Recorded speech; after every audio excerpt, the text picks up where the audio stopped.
morning, everybody. So today we are going to learn about the bright morning star. But first, what is this?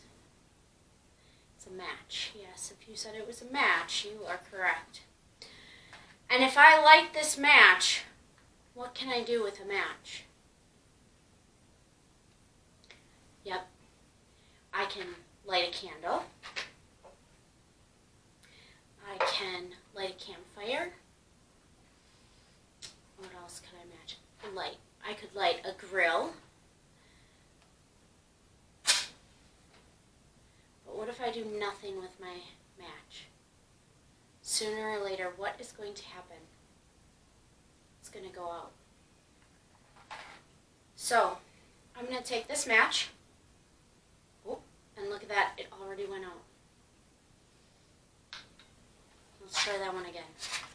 Okay, one more time. Here we go. I take my light. I'm going to stick it right here inside this Play-Doh.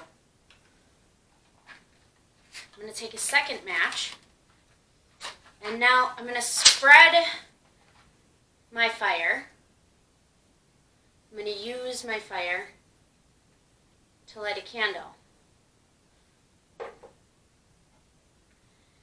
I'm going to use my match to light another candle. And the reason I lit my candles is because I am taking the knowledge that I have of God and Jesus, and I'm passing it along. So the flame is like the message of God, and I'm going to pass it along to you. Today we are going to learn about how the wise men followed a bright star in the sky to find Jesus. Your moms and dads can go ahead and print off a star search activity off of our email.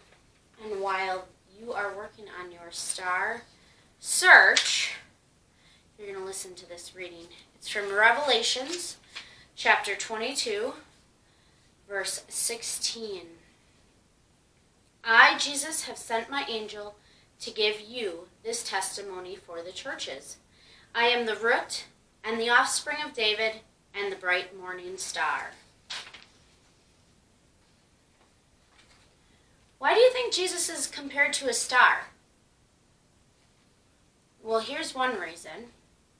Jesus is beautiful, right? The word of Jesus is beautiful. It gives us hope.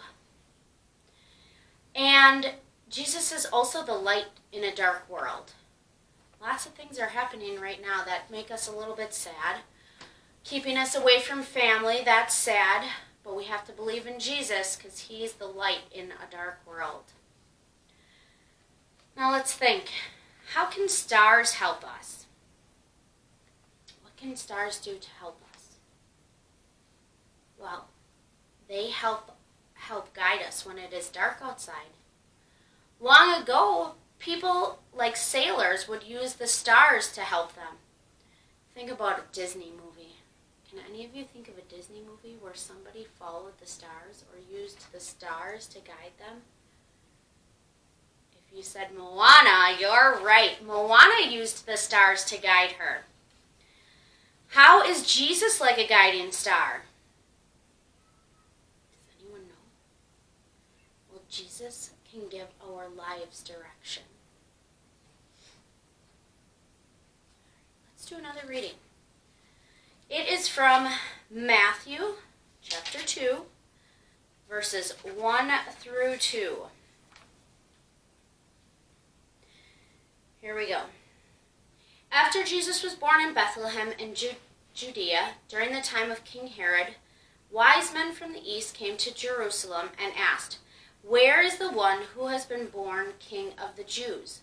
We saw his star when it rose and have come to worship him." So we're learning about Christmas here, right? The birth of Jesus Christ. And wise men came from the east looking for Jesus. But how did they follow, or what did they follow to find him? What did they follow to find him? You said a star. You're correct. They followed a star. And what did they want to do when they found Jesus? What did the wise men want to do when they found Jesus? They wanted to worship him. Yes.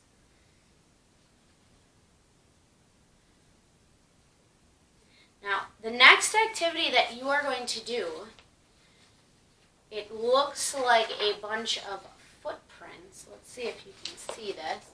Looks like a bunch of footprints. Your mom and dad can print that off of our email also. What you're going to do is you're going to help the wise men find baby Jesus. You're going to color each footprint with the letter B. And it will get you from the wise men all the way down to baby Jesus.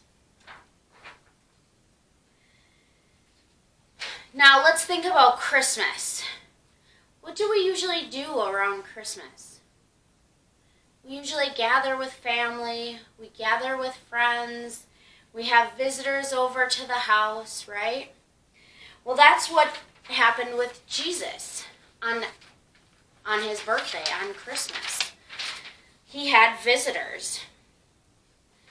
And we're going to find out some more about who came to visit.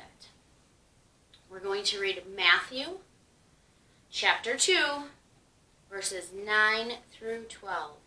Now remember, you can always follow along. Go ahead and get your Bible and open it up. Again, it's Matthew chapter 2, verses 9 through 12. Here we go.